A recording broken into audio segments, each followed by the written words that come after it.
Hey, un stop. Ça faisait longtemps que j'avais vu ça.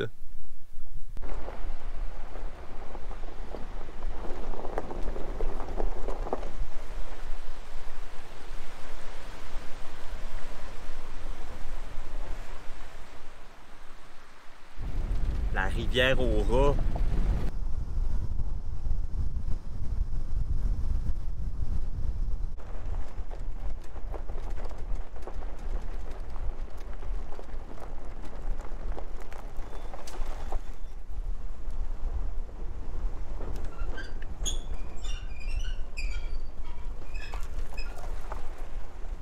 C'est pas des bruits très rassurants.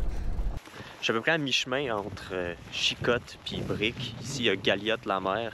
Il y a des petits chalets à louer, mais il n'y a pas l'air d'avoir comme de centre de service avec de l'essence puis une auberge principale et tout.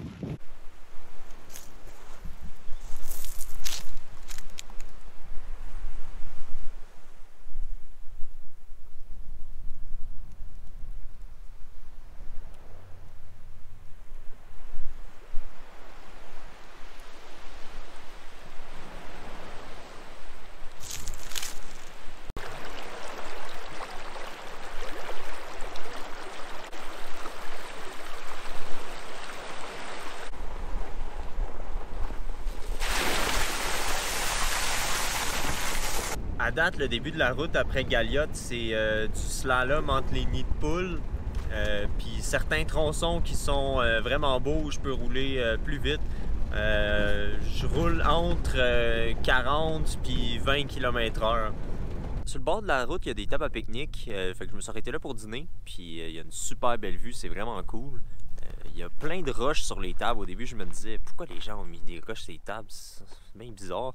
Puis là, j'ai regardé, puis il y a tellement de beaux fossiles ici. Là. Je pense que c'est les plus beaux que j'ai vus à date. Puis il y en a partout où on regarde à terre. Ça, c'en est... Il y en a un peu partout là-dedans. Plein de petits comme ça. Puis sur les tables, c'est fou.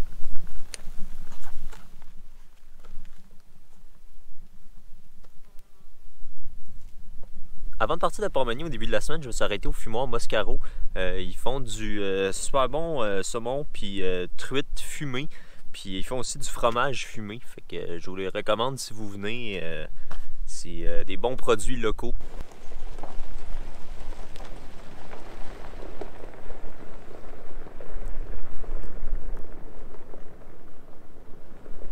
Il commence à avoir pas mal de côtes dans ce coin-ci. C'est cool, ça fait changement. Je viens d'en pogner une qui avait pas mal de roches lousses dedans, mais ça a quand même bien monté. Tout ce qui est en bas de la route entre Brick et Galiote, c'est la réserve écologique du Grand Lac Salé. Une réserve écologique, ça protège les écosystèmes dans leur état naturel. Puis celle ici protège le plus grand marais salé de l'île d'Anticosti. D'ailleurs, on le voit là, le Grand Lac Salé. Il y a comme de l'eau, après ça une petite bande de terre, puis la mer. Fait que ici, c'est le Grand Lac Salé. Maintenant, ça va bien. C'est une longue route plate qui est comme en terre, vraiment battue, slash sable. C'est comme pas trop clair, mais ça roule bien puis c'est doux.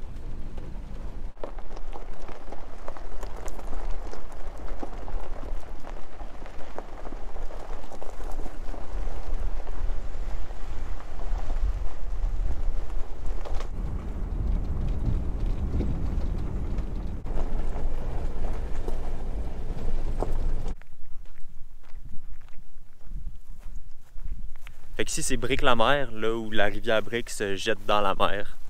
Énorme homard.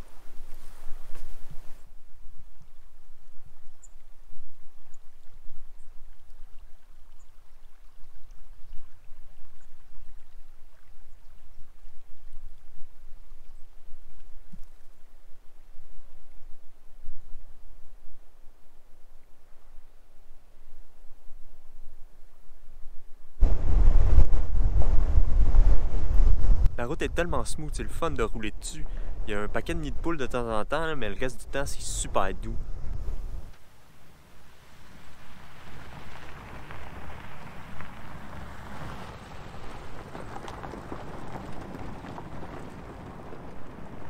Je pense que je me suis jamais autant donné pour une prise de vue en auto.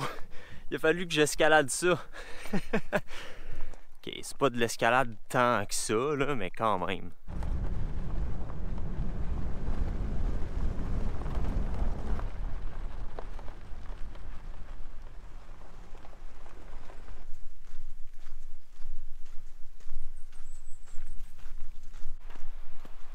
J'ai remonté un peu la rivière Brick pour arriver à Brick-la-Roche. Ici, il y a une petite route, puis au bout, il y a un chalet, mais il y a vraiment comme juste le chalet, il n'y a pas de stationnement. Fait que, puis il y a un pick-up devant le chalet, fait que j'étais comme, ouais, le chalet, il doit être loué, mais il n'y avait personne dedans. C'est un peu étrange. Il y a une pancarte qui dit Sentier du Canyon, 6 km ici, fait que ça a l'air correct.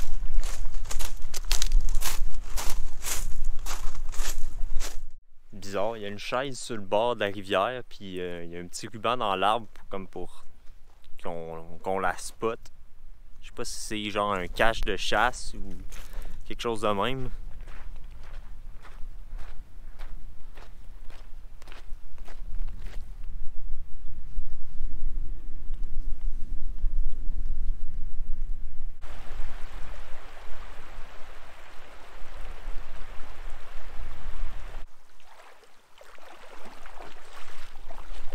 Pas très bon pour estimer ça, là, mais j'ai l'impression que l'eau est au-dessus de 65 Fahrenheit. C'est quand même vraiment chaud.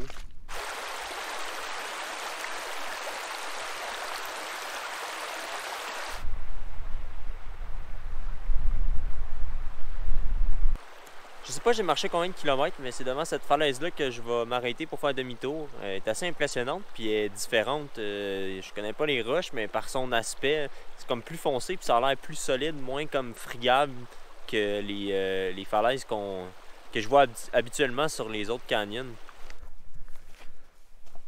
Bon, ben finalement, le pick-up est parti, fait que c'est pas du monde qui le louait en ce moment. En retournant vers la Transanticostienne, je me suis trompé un embranchement, puis pendant à peu près 10 minutes, j'ai roulé dans le mauvais sens, mais c'est pas grave. J'étais arrivé à Jupiter 30, qui est un camp de pêche sur le bord de la rivière Jupiter. Je sais pas, j'ai peut-être effleuré le sujet quelques fois, mais la rivière Jupiter, c'est une bonne rivière à saumon. Ces temps-ci, il n'y en a pas beaucoup parce que le niveau d'eau est vraiment bas, mais l'endroit est vraiment beau, regardez ça.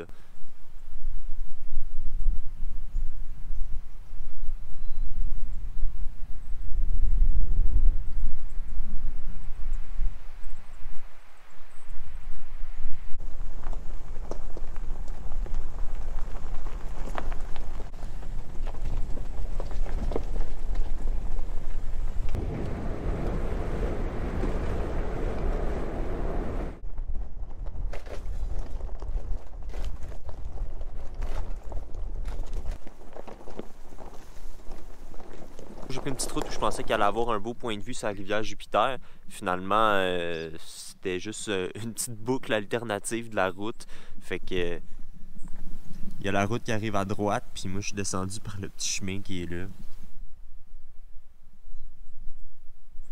C'est tellement beau. Encore une fois, l'eau turquoise avec les rochers partout autour, c'est incroyable. Aujourd'hui, c'est ma dernière journée sur l'île, malheureusement. Il me reste 100 km à faire avant d'arriver à Port-Meunier, il me semble, avec plusieurs petits arrêts en chemin. La dernière fois que j'ai regardé, le bateau avait 9 heures de retard, mais c'est sur son trajet du retour qu'il va rattraper son retard si il le rattrape, ou en tout cas en partie. Donc là, j'ai toujours aucune idée à quel point il a réussi à rattraper son retard. Son heure normale, c'est 15h15 cet après-midi. On est censé arriver 2 heures avant, donc il faudrait que je sois là à 1 heure, mais s'il y a 9 heures de retard, ça va plus tomber autour de minuit. Donc là, j'ai pas mal la journée au complet, puis je vais essayer d'arriver à Port-Meunier avec assez d'avance pour être sûr de ne pas le manquer.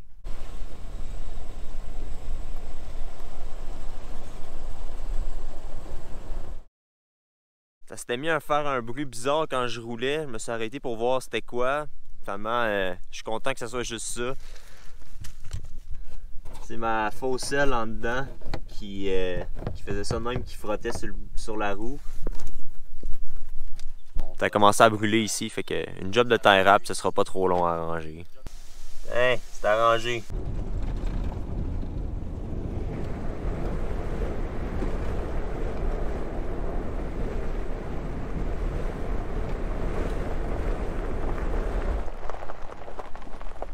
l'intersection vers la Transanticostienne, la première étape du retour vers la civilisation.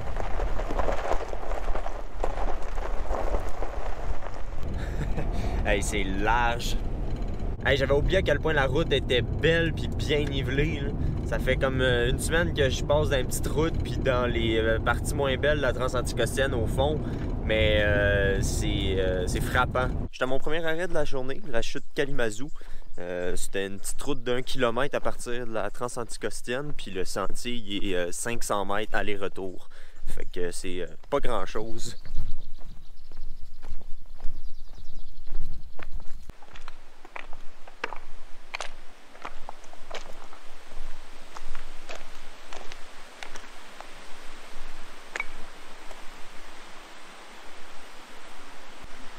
Wow, c'est une belle petite chute.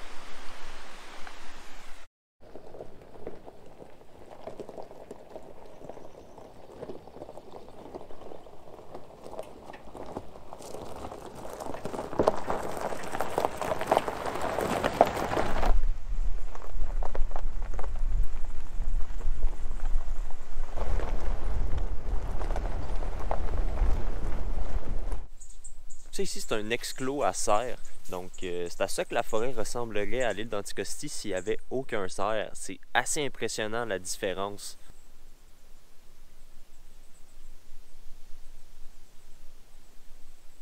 À l'extérieur, il y a presque juste de l'épinette blanche parce que c'est la seule chose que les cerfs mangent pas. Ça leur coûterait plus d'énergie à les manger que ce que ça leur apporterait. Tandis qu'à l'intérieur, il y a beaucoup de bouleaux, de petits arbustes puis de sapins. Normalement, les cerfs, ils mangent pas de sapins à l'extérieur de l'île d'Anticosti. Mais ici, ils ont comme pas eu le choix de s'adapter puis de manger ça. Ils en mangent surtout en hiver, de ce que j'ai compris. L'exclos ici a été construit en 1983, puis ce qu'ils ont fait, c'est qu'en 1979, ils ont tout coupé les arbres de cette section-là. Ils ont fait une clôture, puis ils ont laissé pousser ça. Puis après tout ce temps-là, ben, c'est ça que ça donne. C'est fou à quel point il y a des feuilles dans l'exclos. J'avais pas vraiment réalisé à quel point il n'y en avait pas beaucoup à l'extérieur, dans le reste de la forêt, avant de voir l'exclos. C'est vraiment impressionnant.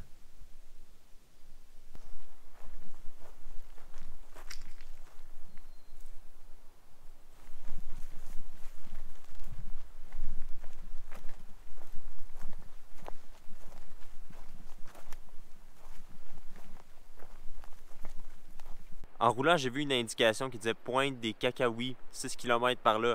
J'ai décidé d'aller voir. Finalement, c'est un petit sentier. Je le fais, j'arrive au bout, puis gros point de vue. Je m'attendais pas à ça. Je pensais pas que les falaises étaient aussi hautes dans ce coin-ci.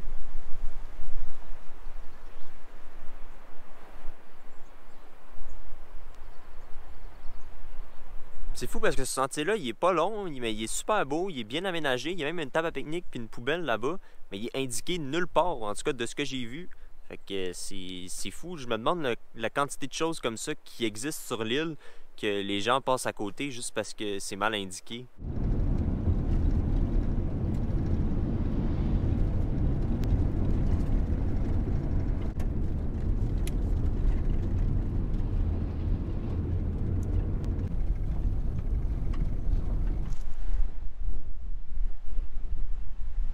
Je suis rendu à la pointe nord ou Cap Rabaste. C'est la pointe la plus au nord de l'île d'Anticosti. C'est vraiment une belle place, mais c'est vraiment venteux aussi. Ici, il y a un fort avec plusieurs bâtiments. Le fort est entré en fonction en 1919 puis il est toujours en service malgré que maintenant il soit automatisé. Les bâtiments, c'est plus les bâtiments de gardiens de fort originaux. De ce que je comprends, il y a des maisons qu'on peut louer pour séjourner ici. Ça semble aussi être l'accueil de la pourvoirie du lac Geneviève.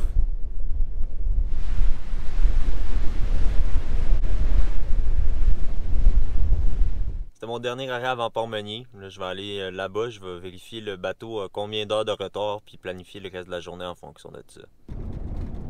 Le retour sur l'asphalte. C'est tellement doux.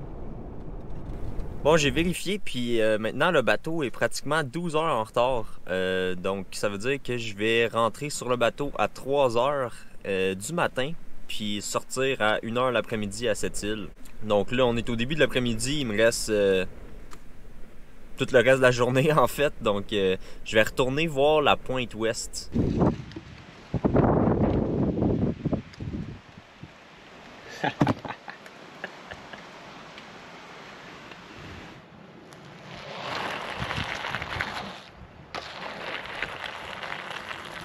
Voici le très étrange skatepark de Port-Meunier.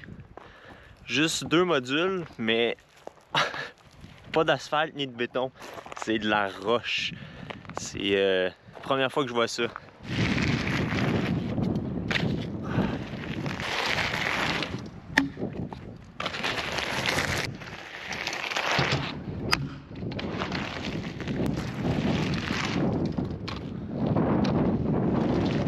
J'imagine que le monde ici doit utiliser ça en vélo. Les passants me regardaient bizarrement quand ils m'ont vu. Au village, il y a un mini-golf historique. C'est gratuit, libre service, puis chaque trou, c'est une particularité de l'île.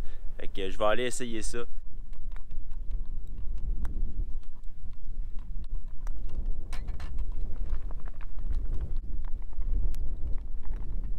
C'est vraiment cool. Il y a des super belles décorations, puis il y a des pancartes explicatives à chaque trou. J'ai appris plusieurs choses. Il y a plusieurs choses que je savais déjà vu que j'ai passé une semaine sur l'île, mais j'en ai appris beaucoup aussi. Puis il y a malheureusement des choses que j'ai apprises que j'aurais voulu voir, que je suis passé pas loin, mais que je savais pas que ça existait, donc je suis passé tout droit. Ça sera pour la prochaine fois.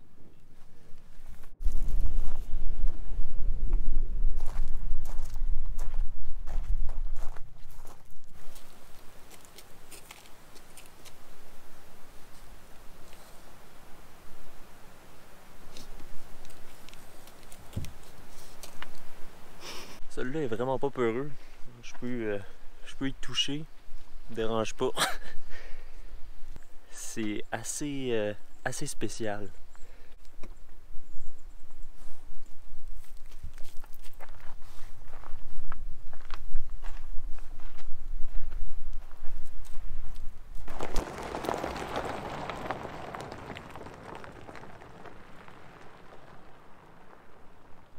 Je suis revenu à la pointe ouest pour voir le coucher de soleil. Je voulais passer voir le four à chaud de Baie-Sainte-Claire avant. Je me suis trompé de chemin puis en reculant, j'ai rentré dans une branche d'arbre. Littéralement, dans les dernières heures sur l'île, j'ai brisé ma vanne. Mais elle roule encore, c'est correct, c'est juste que ça fait bien chier, là. Des bonnes scratchs, bien bossées. La lumière est cassée, mais bon, ça c'est pas trop grave, ça se change facilement.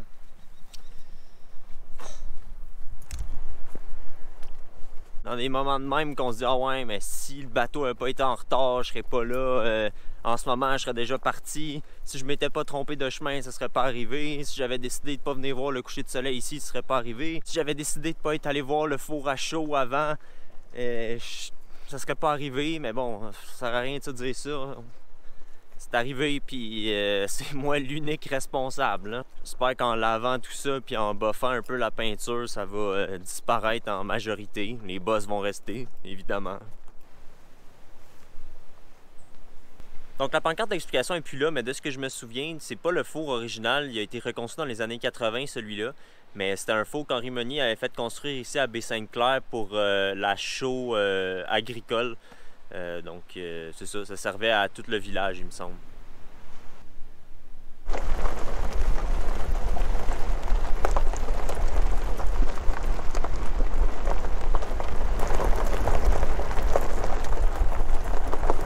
Regardez les arbres comme sont penchés à cause du vent, là. Ils sont comme ça de façon permanente. Il y a trop de vent, puis tous les contaminants que la mer souffle dessus, ça fait en sorte qu'ils peuvent pas grossir plus que ça.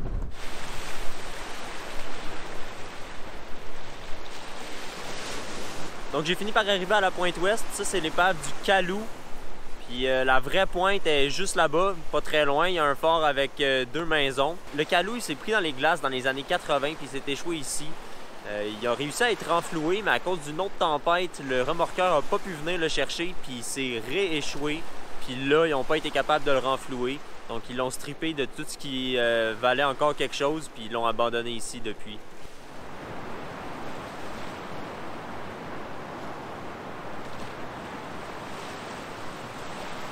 Bon, c'était pas spectaculaire, mais c'était beau. Anyway, c'est ici que je vais vous laisser pour cette vidéo-ci, puis ce voyage-ci. Donc, merci d'avoir écouté jusqu'au bout. On se revoit dans une prochaine vidéo.